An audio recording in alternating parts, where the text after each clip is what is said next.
In a quiet West African village, a young girl lived happily among family and friends. Her days were filled with sunlight, laughter, and the comfort of home. One terrible morning, armed raiders stormed the village without warning. Flames rose into the sky as families were torn apart in fear. Captured in chains, she was forced to walk for miles with other prisoners.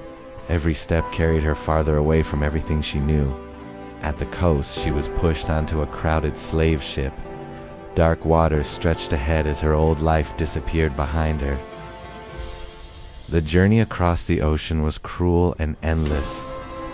Yet even in darkness, hope still flickered in the child's eyes. When the ship reached Boston, cold fog covered the harbor. The frightened girl stepped onto land she did not know. She was placed before strangers and treated like property. Buyers looked at her as if she were something to own. A wealthy family purchased the young girl and took her into their home. They would give her a new life, but not freedom. Her old name was taken, and she was renamed Phyllis Wheatley. It was the first sign that others would decide who she was.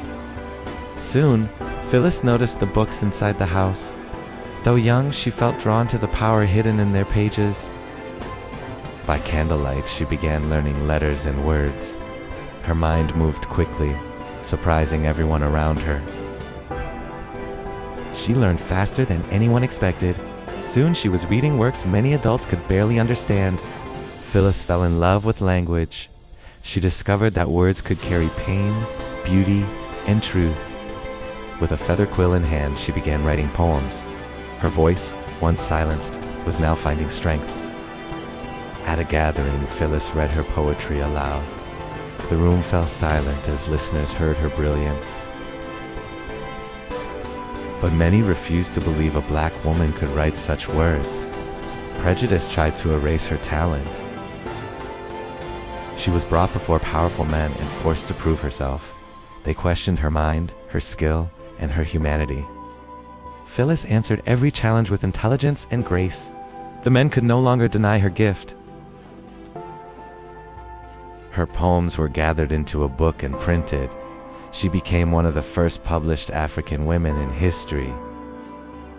As she walked through Boston, people stared in amazement. The young girl once sold in chains now held her own book.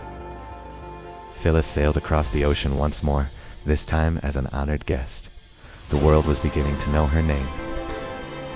In London, nobles praised her poetry and intellect. She was welcomed in halls once closed to people like her.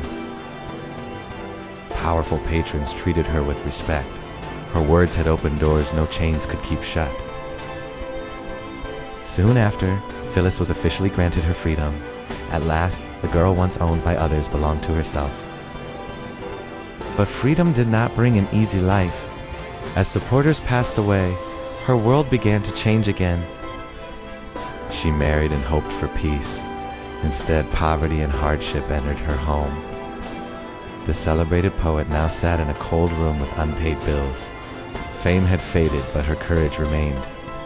At her old age, Phyllis continued to write. Her final days were marked by struggle, but never surrender. Phyllis Wheatley died young, but her words lived on. From slavery to history, she proved that genius cannot be chained.